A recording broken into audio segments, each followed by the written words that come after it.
Hi, when you're working in lesson number 10, I found that there were some issues that came up on when you create the form.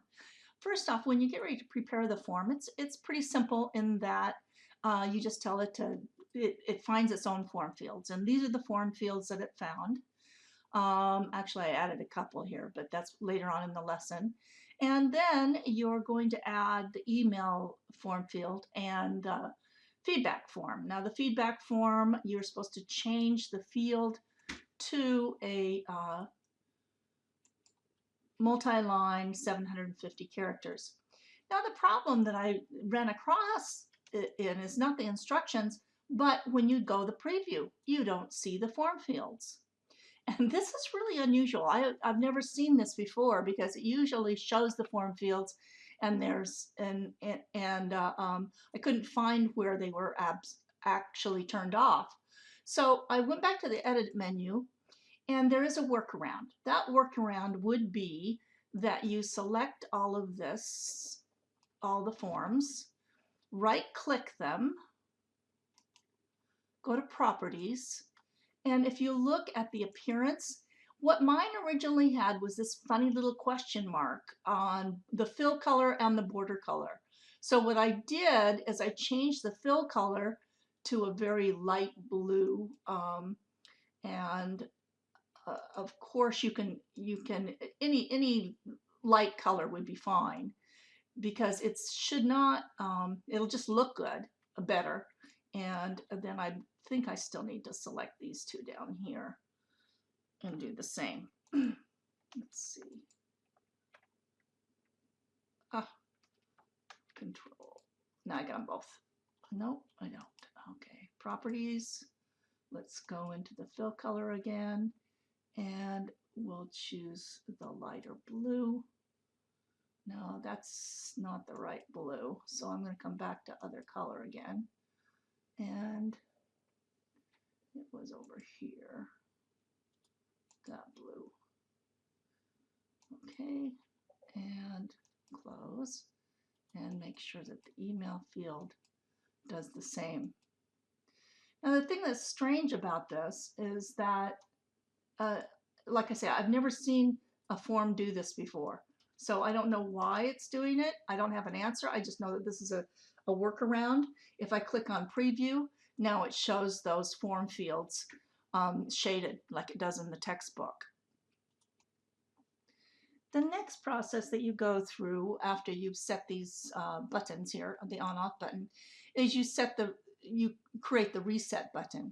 And that requires, again, a border color and a fill color, and it's a beveled style.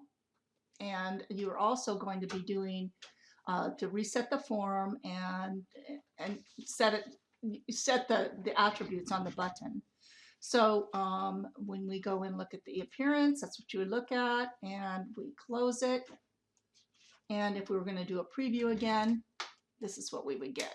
So there's our button to reset the form. On page 230, it talks about distributing the form. However, it doesn't really tell you where to find in the menu. It just says go to the right-hand pane. And if you look at tools and just type in the word distribute, there it is, and you can click on it, and it just requires saving the form first.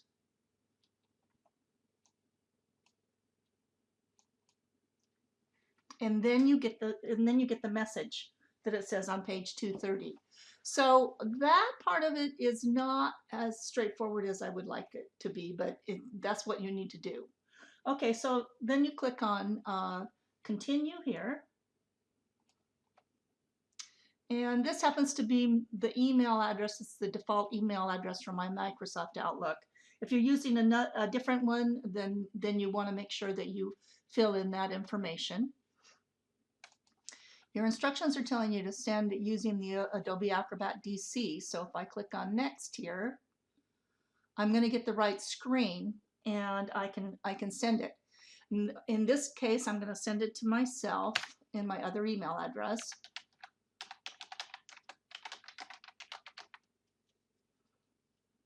And this is just a message that comes up for this particular form. Of course, you can go ahead and look through any of these messages. I mean, you can edit these messages. So if I go into send,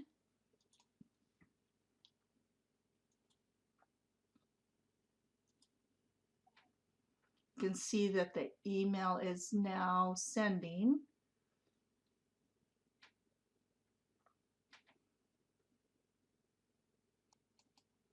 And in my case, Microsoft Outlook is my default.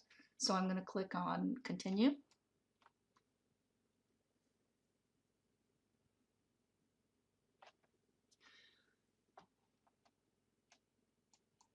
Okay, and checking my Gmail account, there's my form. And you can see it came in with the message, just like it said. If I go to open the form, I can fill out the information. Well, now it's showing me, see, this one's actually showing you to highlight the fields. So I don't know why that preview didn't come up with it, but I'm going to go through and fill out the form. Okay, so I have my form filled out and I have my email address.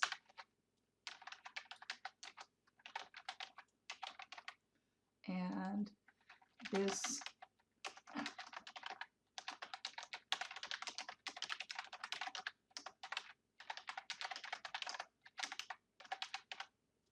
now I can submit the form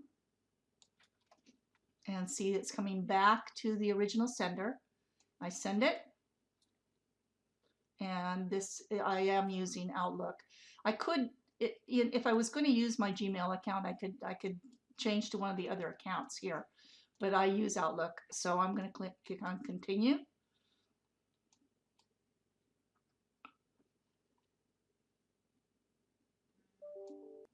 Okay, here is the completed form. It came into my Marilyn Cleaves account, and if I open it up,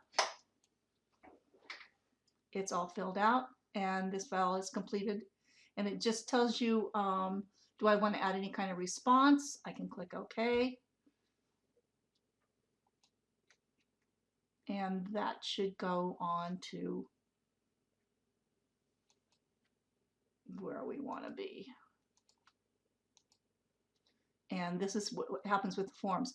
I've done a few of these types of forms before, and they're pretty nice in that they can be used as a survey, and it just takes some time and practice to make sure that it works properly.